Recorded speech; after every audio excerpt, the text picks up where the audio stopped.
Here tonight, well, I got to do this first. I'm preaching to the choir at this point, but guys, in case there's a fire or evacuation, you got to use that way to go out. You can't come back here. Do not move the furniture or equipment. When speaking at the podium, please state your name and address before your comments. The board has received the project's application in advance of tonight's meeting and has had adequate time to review the materials. The meeting will proceed as follows. The petitioner will present the agenda item to the board. The board will ask questions and discuss with the petitioner. The board will deliberate and make its recommendations. The chair reserves the right to pause or stop the meeting at any point due to technical issues or disruptive behavior. Could we have roll call, please? Duncan Black. Here. Marissa Colucci is absent today. Tracy Konheiser-Ruhe. Here. Dale Giuliani. Here. Pete Talty. Okay, so we're 4 out of 5.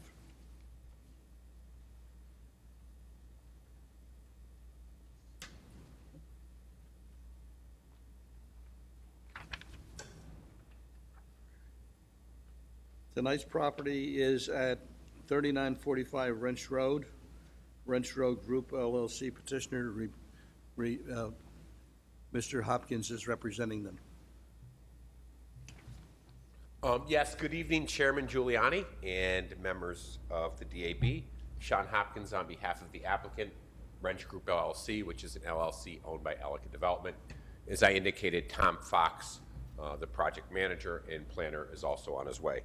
We're here this evening in connection with the request for a preliminary review, and I want to make sure it's very clear, a preliminary review of the proposed redevelopment of 3945 Wrench Road, just to acclimate everyone. And I know Mr. Giuliani and Mr. Black, from their years of experience on planning boards, zoning board of appeals, have looked at numerous projects in this vicinity. This is the intersection of Wrench and Sweet Home, directly proximate to the UB North campus and the academic spine, which would be here. The site that we're talking about this evening is located at 3945 Wrench Road. It's quite small. It's approximately a half acre in size.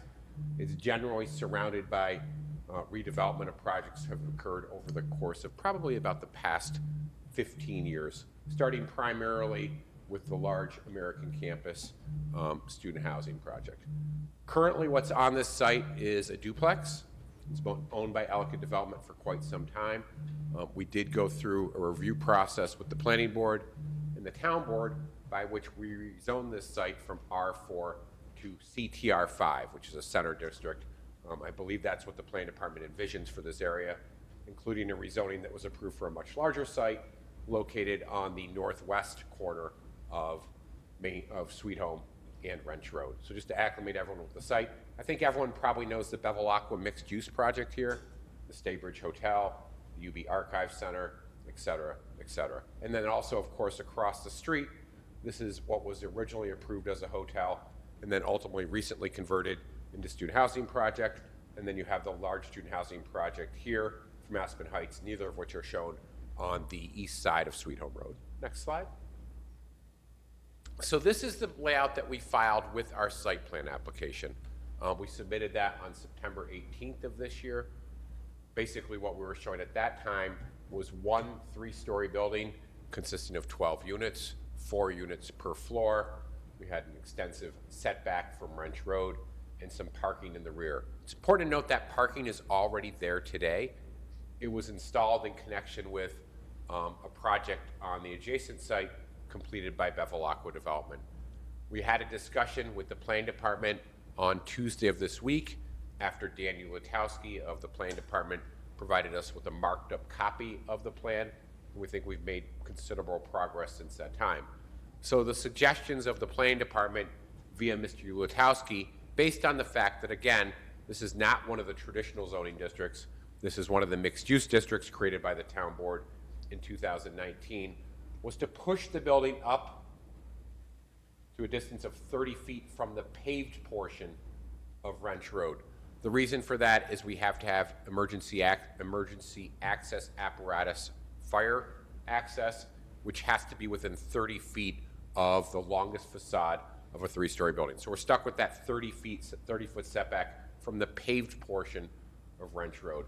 And then secondly, including that parking in the back, maybe installing a garage, and then taking a look at what is currently a private driveway and possibly designating that a local road. It was also made quite clear during the meeting that we had on Tuesday, which was also attended by Gary Palumbo and Daniel Latowski, is that the town envisions over time that basically Wrench Road will become what's known, pursuant to your mixed-use design per section of the code, a core street.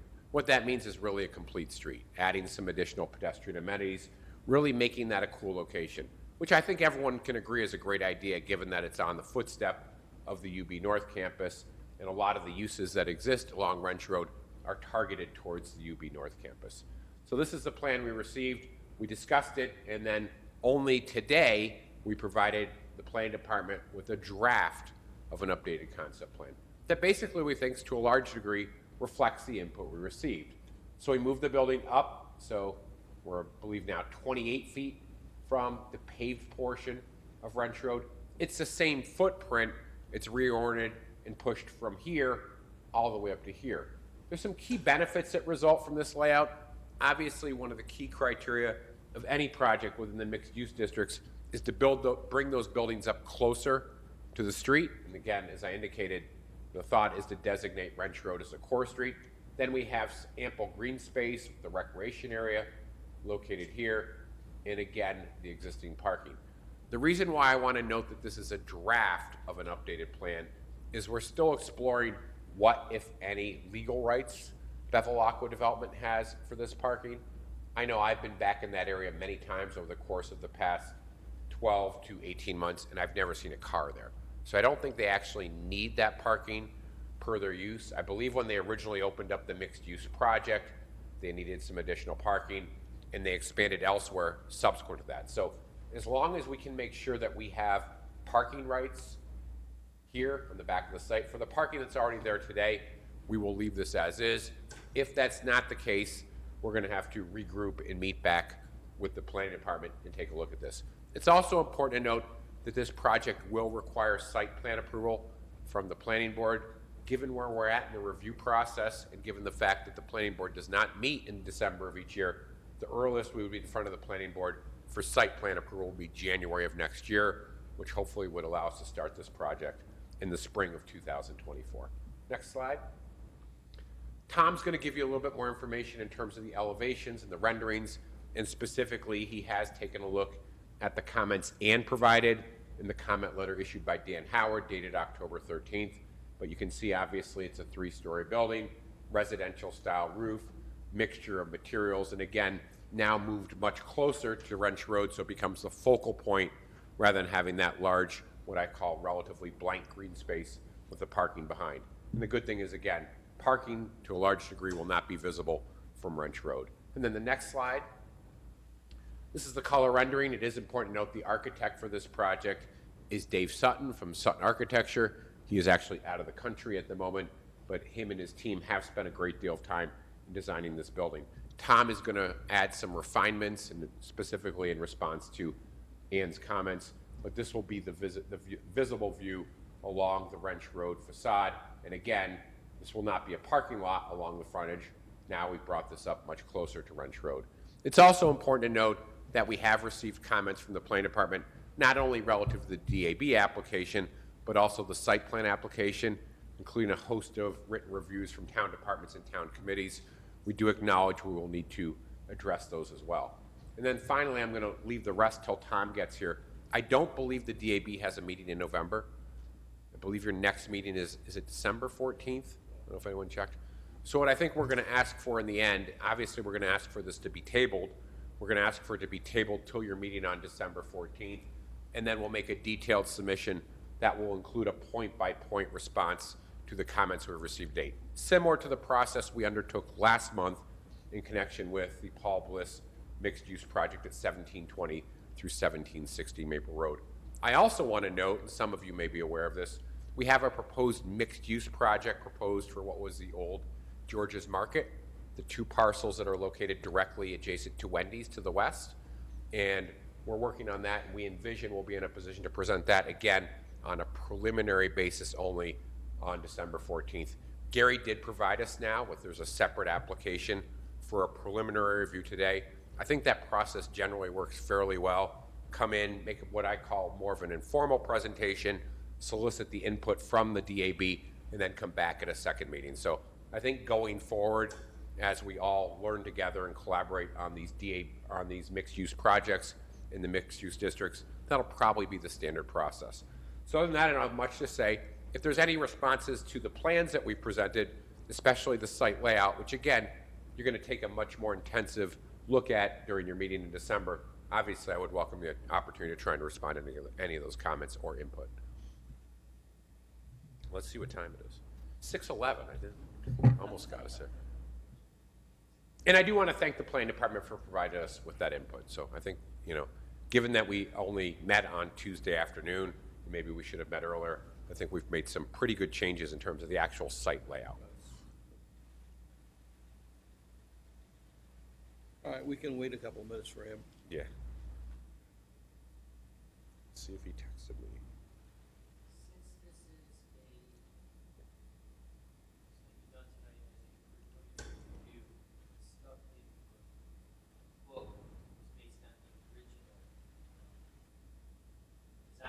Right, yeah.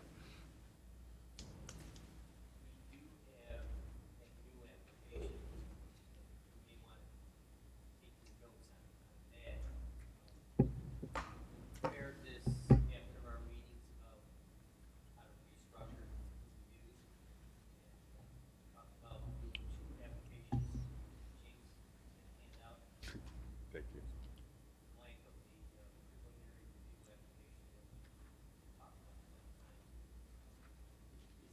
Thank you. The matrix does not have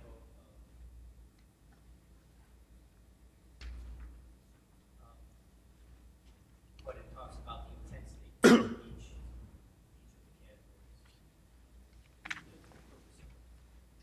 Goal. Stop thinking. And I would note on behalf of, because I'm obviously involved in many projects in Amherst, I took a look at this application. I think it will be helpful going forward. Gets us in the door, gets some preliminary input, then we go back and refine based on the input we've received. By the way, too, I want to compliment our town architect on the great job she did in delineating some of the information that we got. That was very, very helpful. And I would echo the same. Receiving Ann's comments in advance of the DAB meetings is very, very helpful.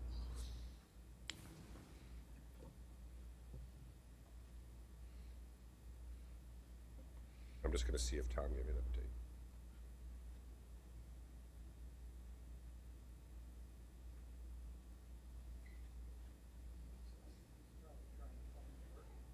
Yeah, there was some parking. Tom's here. Tom, I almost made it to when you were ready. So Tom, I did go through the presentation, and we're at the point where I did tell them that you had prepared some responses to Ann's comments relative to architecture based on our meeting with the planning department staff on Tuesday afternoon. So with that being said, and knowing that we've already presented the rest of the slides, I'm going to turn it over to you. Good, thank you. And I did make it clear that obviously preliminary review by the DAB, and we envision we'll be back with a more detailed presentation on December. Right. And also a preliminary review for 5226. Yes, correct. Well, thank you. Hey, Pete, how you doing? Good afternoon, everyone. Good evening. Yeah, thank you for waiting for me here. Unfortunately, it took me longer to get here. Tom Fox, Ellicott Development. So just about the architectural comments prepared by Ann. I'm just going to read through, if that's okay, the points in the DAB application, the questions, then Ann's comments, and then our response after my review with the architect. So, I just want to note, if you have any of the documentation, that is section page 3, Town of Architect review of the letter that was issued by Dan Howard dated October 13th.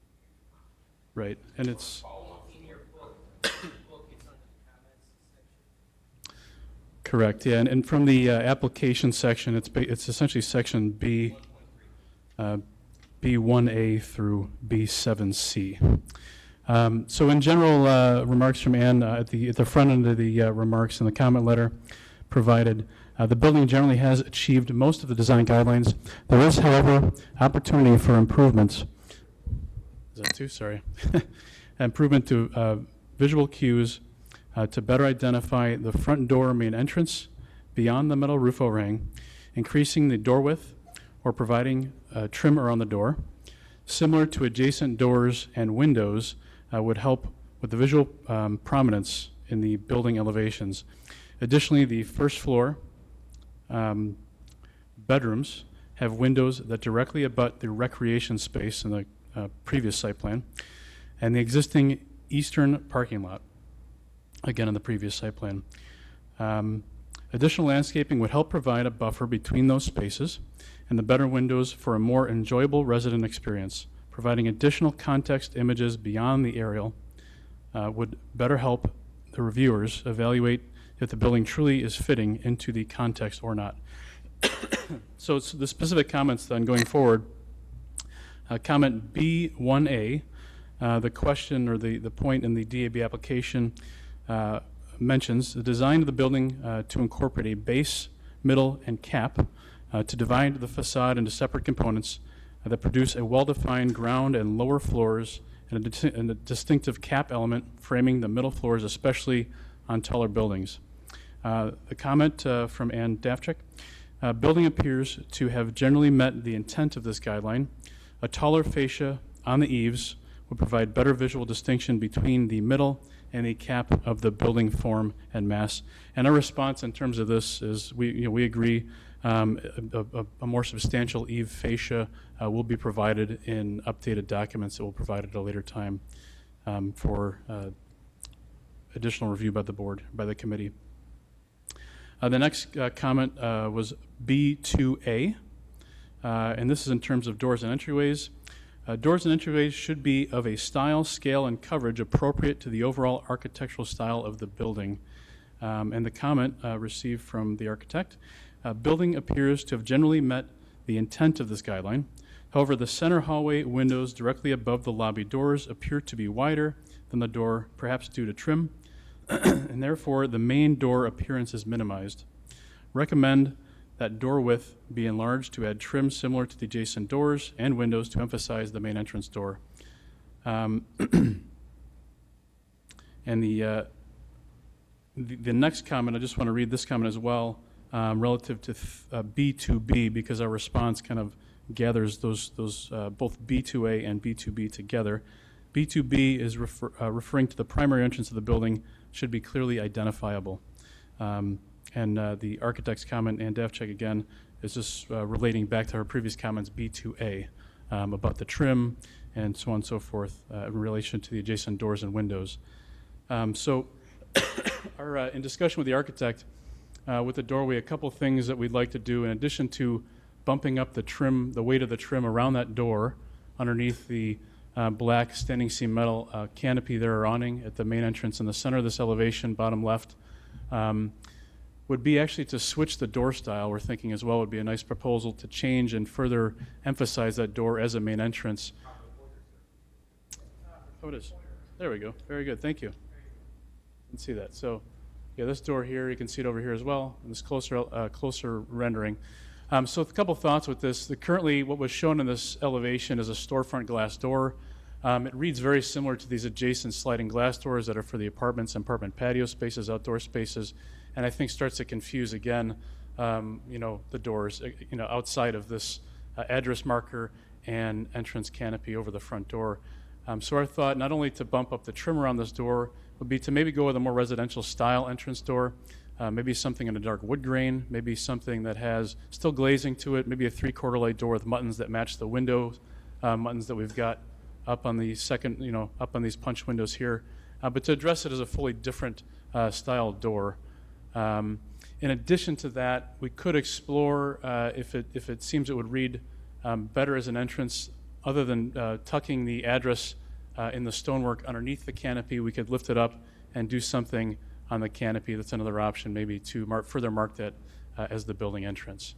But we feel a darker, along with the darker canopy here and the stonework around it, a nice darker door, another material there would mark that as a unique entrance to the building. And we'll, in further, application to this committee, we would adjust our renderings likewise. The next comment was B3C, and that was regarding window openings should be trimmed with an appropriate material. The comment from Architect Davchik, building appears to have generally met the intent of this guideline. Recommend that the designer review jam and sill details where paired windows meet cultured stone and precast concrete water table. So it was a good, certainly a good remark there. In this location is probably our best view of this window. What had happened here in the rendering was the stonework, I guess the jam window trim stopped at the water table here, and the stonework came right to the edge of the window itself, which just lightens this feature around the bottom half of that window, makes it look a bit awkward. So our proposal here, but I will in a second jump to one of the last comments in the package as it also relates to this. Our proposal here, if the stonework was to stay, would be to pull the stone back on the jams, continue the trim on the sides down to the sill, and then introduce a sill material that would match this water table at the top of that wall, just to make that trim around that window more substantial.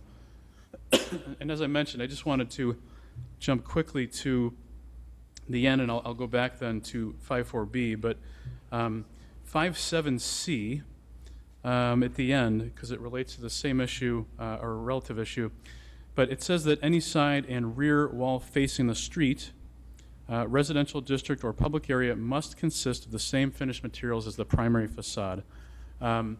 So I think when I saw this comment and reviewing our elevations and the way this was prepared, I think we have a detail here that I don't really like anyways, which was this change of materials on the outside corner.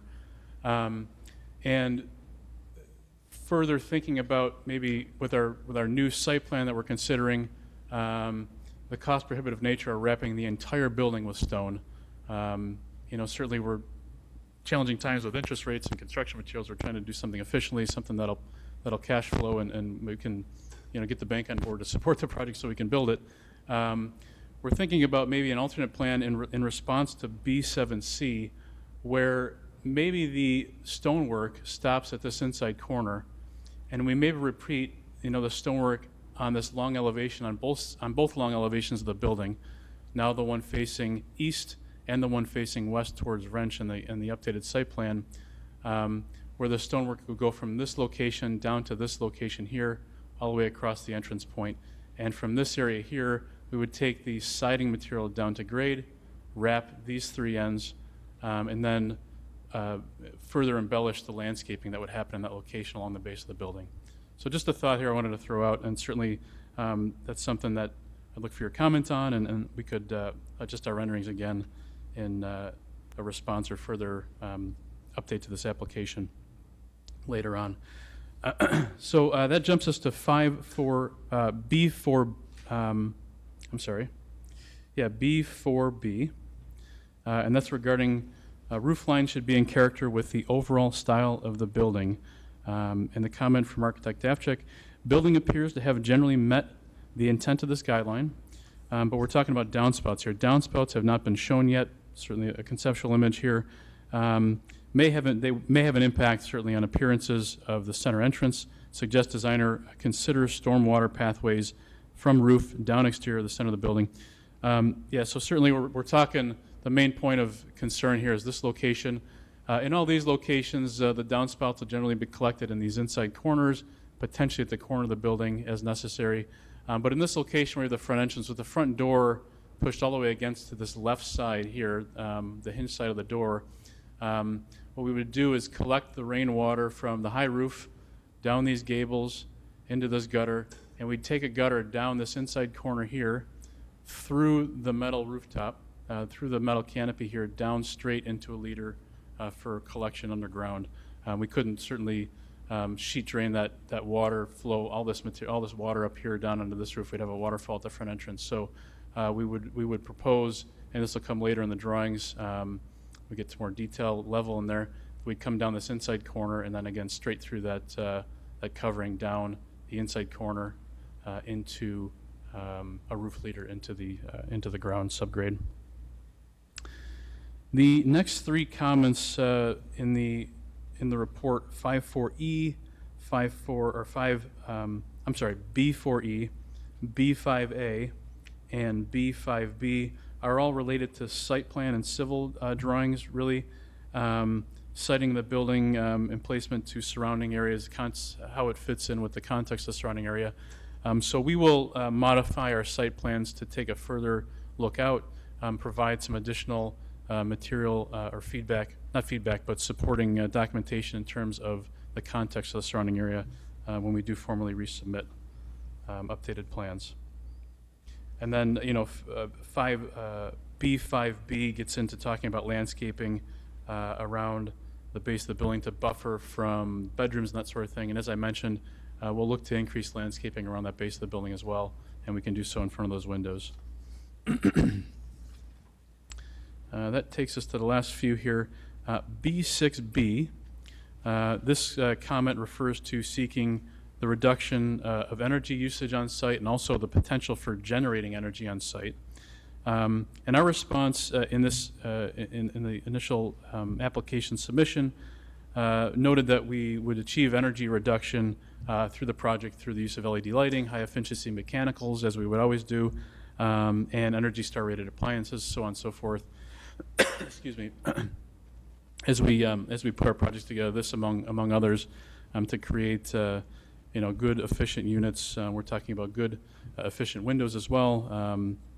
Sufficient insulating materials, everything for a good tight building and energy efficient building.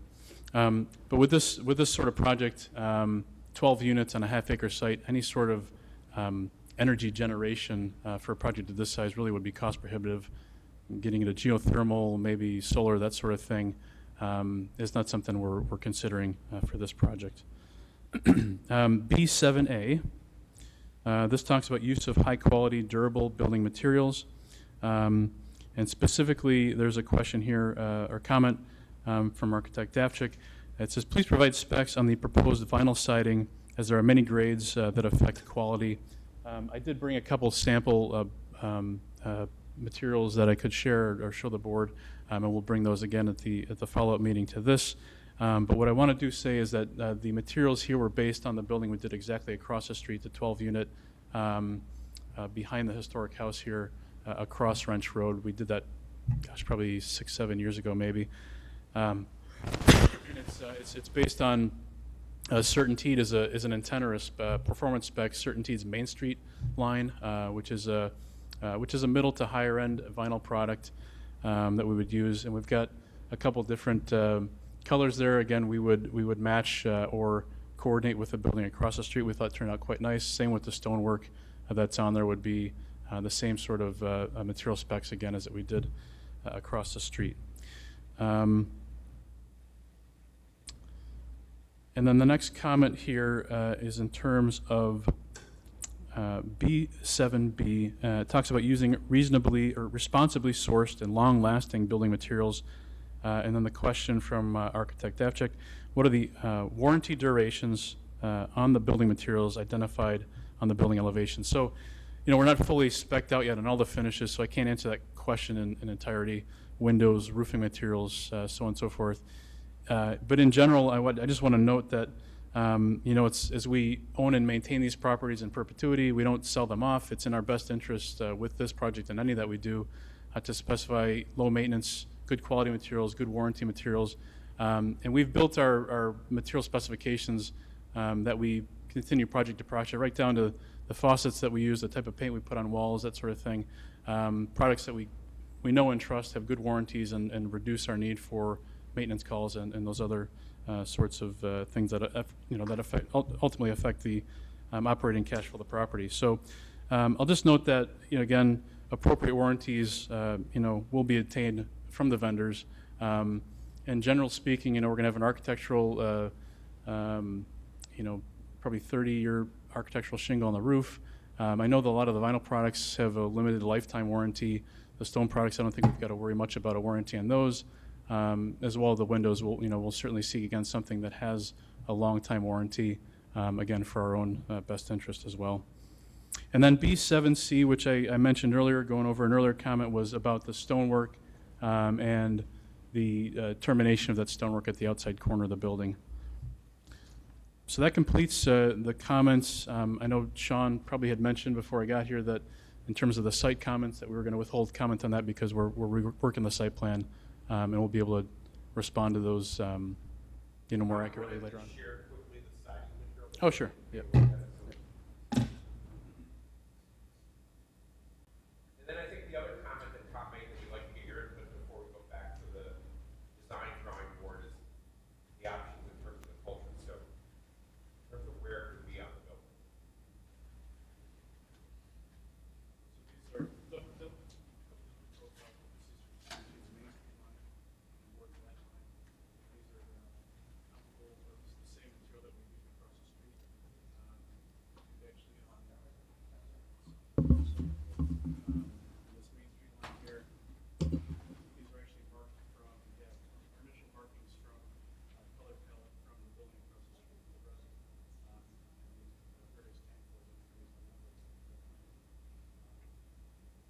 So this just gives you an idea of intent. The final spec may be a different product brand.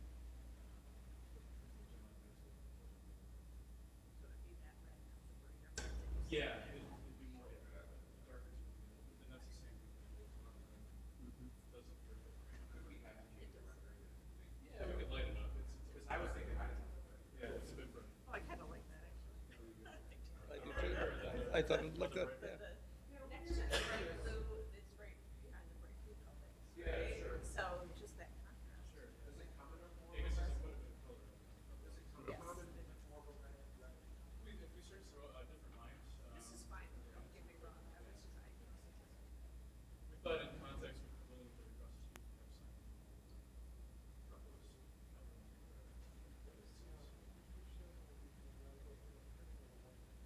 some. Not finalized yet, it'd be combination of these parking lots. I think we had, maybe showing one pillar here, I think on the building across the street, we had two pillars. It'd probably be at this bottom here, this look great, I think the national base. Probably based on the rendering.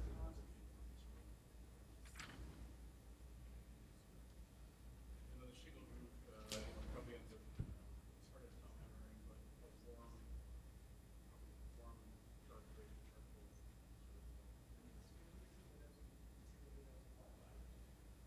Yeah, black, and then in terms of the door, which I mentioned, is a more residential gray door. Probably, I don't have anything here that shows that. Again, probably in this area, maybe, that darkness, maybe a dark mahogany, blue gray, again, for glass there, it's not designed. Still open, not a solid door by any means, some glass there. It's a good time. Yeah, for the market. That in combinations with landscaping, Yeah, I do agree with the comment of the main entrance is really hidden and. yeah, the glass door.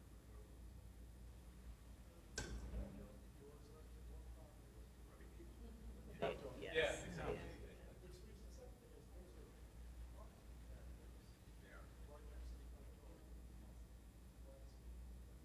Yeah, and I think our landscape plan does show.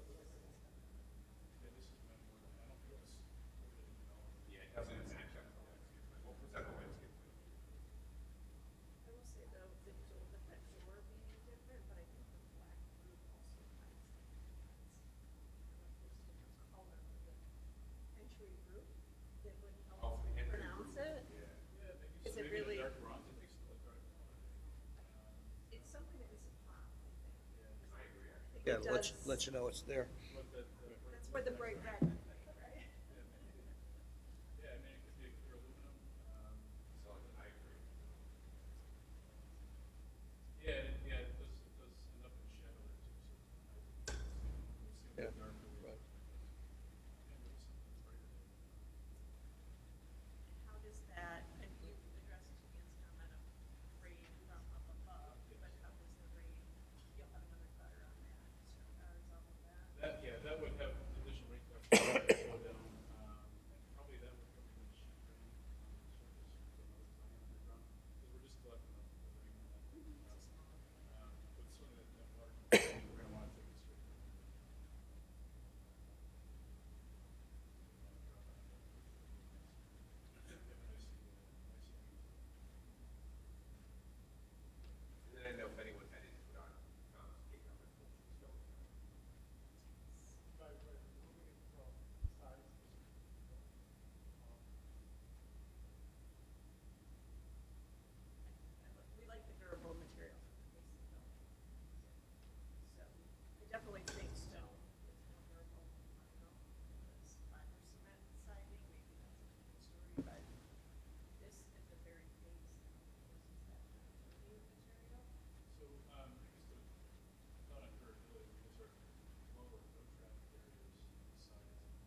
That's a good point.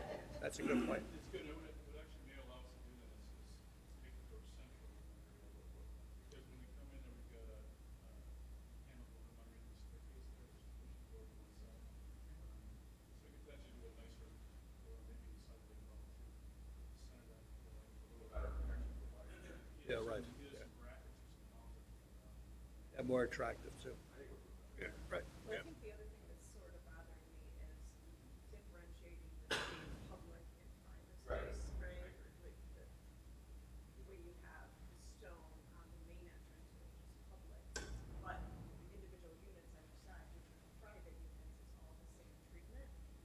There's no hierarchy of the public goes in here, right?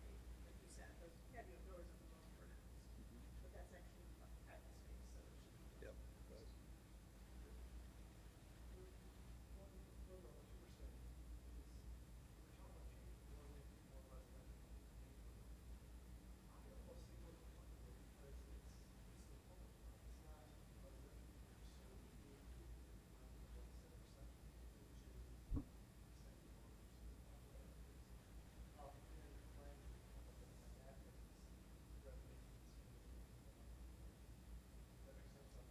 Right, so if you're getting don't live here, if you don't live here and you come to the building, you're a public person, you can visit someone, I should know where to go, right? The arts team is gonna take it, not connecting anything actually to what's gonna.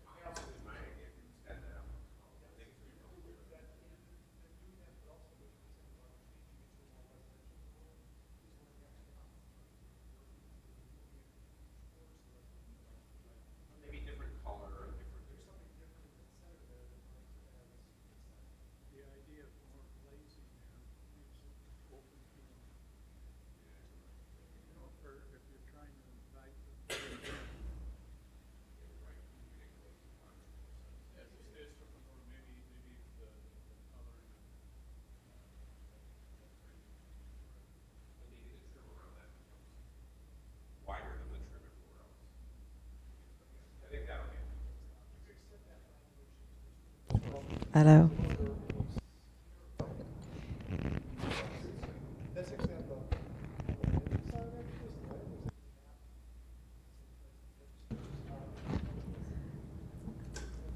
When you're done, I have one comment. I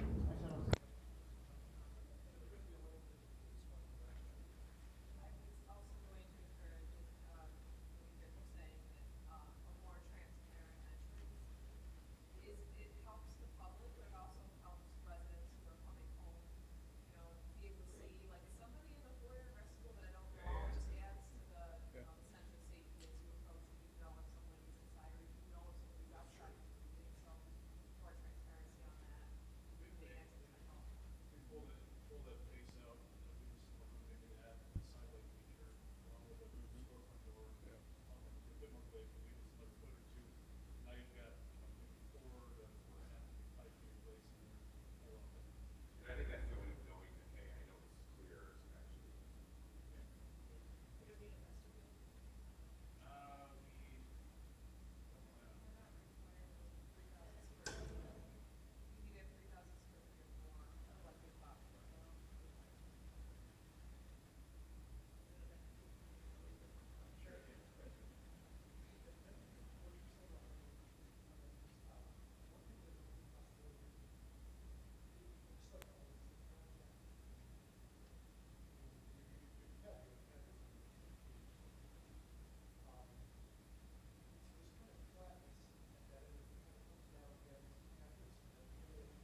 listen. changes and adjustments, and calmly coming in here and saying, yeah, here's what we like to do, doing. And it just, I want to say thank you. No, I think this process It's really nice that it's been Yeah, done. I agree. I agree. Yeah, so that would be great. We want to just make sure we're on the same page with comments. I heard that Yeah, the go ahead. materials, boards, and materials, there's some minor changes in general, maybe colors, were working, but there may be some minor changes on the applicant side.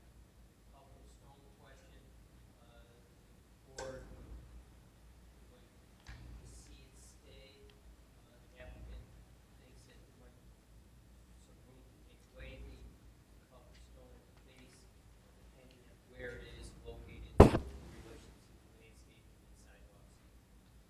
Access, I'm sure, it's settled, but But also we acknowledge enhancing landscaping on sides that don't have cultured stone. I think that's an important point. thank you. And I have a third suggestion on why we're still going to allow tripping and Oh, yeah. That was your comment. Talked about making some changes to the front entrance, in terms of columns or a different roof, making it a little bit more formal, maybe centralizing the door.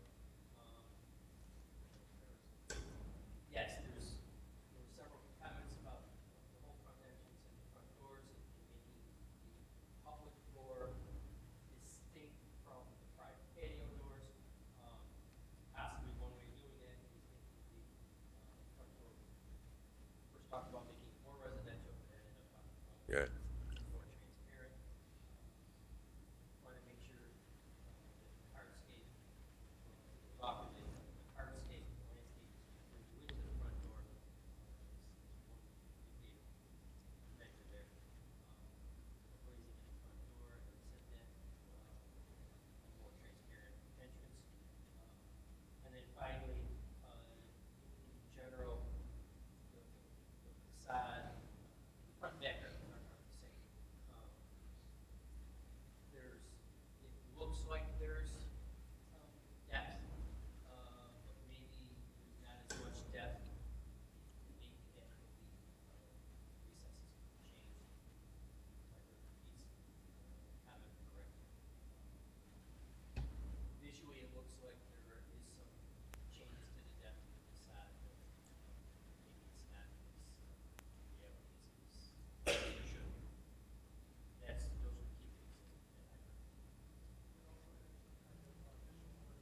Right.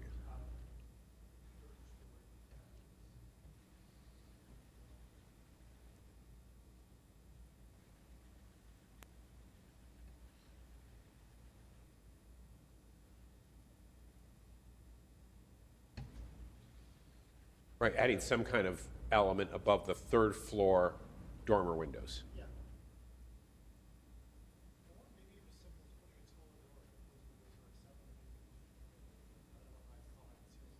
Okay. Did you hear that too, Tom? Maybe making those patio doors a little taller to, like, add a little bit of. Yeah, depending on what kind of layers. That's, I don't know. Right. Yeah, we can do something on top of the trim.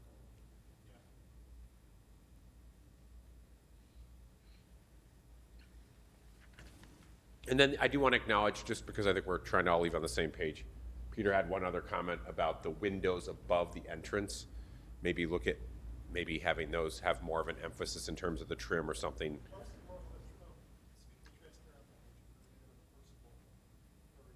Okay. Because you're not at the same floor level. Right. The lighting is actually dropped a little bit. Okay. So it doesn't even necessarily, that'd be helpful inside, but outside,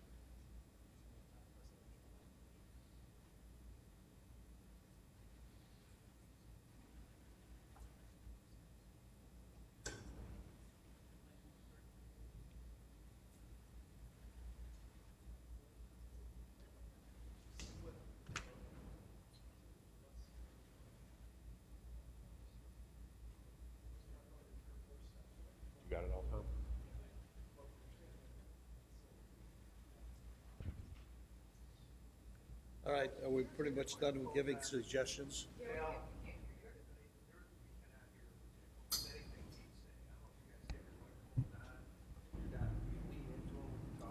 Now it is. You were commenting, Pete, that the landing at the midpoint there? Yeah, we were talking about the landing in that center area not being residential, but if it was going to use the language of more transparency, it would also help on the inside because your floor level is not at the same level as the other windows are. That's actually a landing there that's down about it looks like it's down about 4 or 5 steps. So it might make sense from the inside also. Not necessarily a reason, but just simply a comment.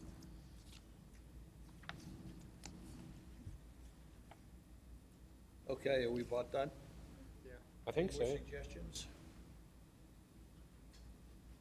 You have any more suggestions? No? All right.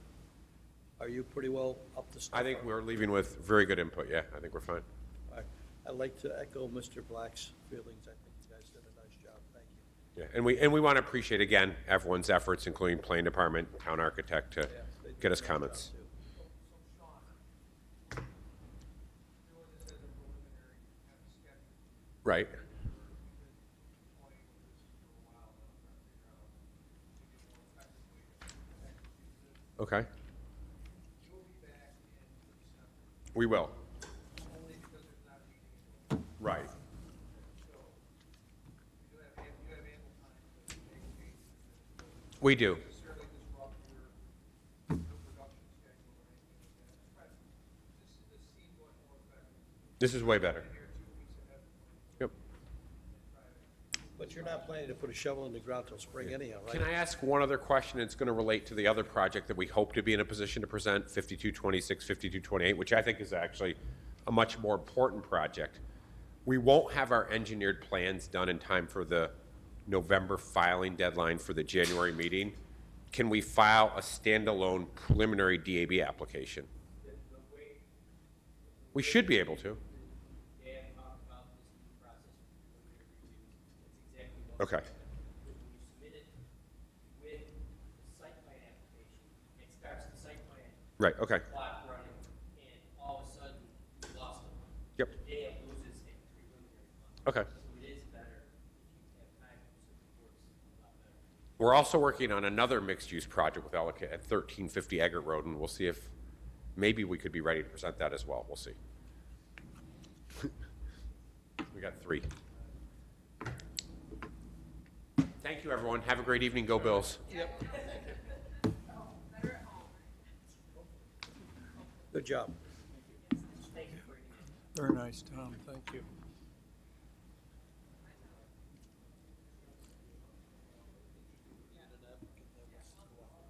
Oh, yeah.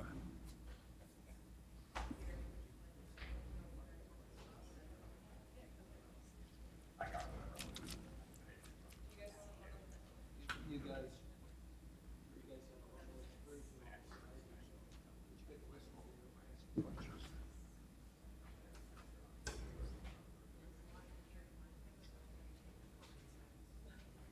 They wanted to do. Oh. Before we adjourn for the evening, we do have to reprove the minutes from the last meeting that we had. Did you have an opportunity to read the minutes? Yes. Any questions on the minutes? No. Can I get a motion to approve? Motion to approve. A second? Okay, Tracy second, Pete's made the motion. All in favor? Aye. Aye. Okay, meeting adjourned. Game on.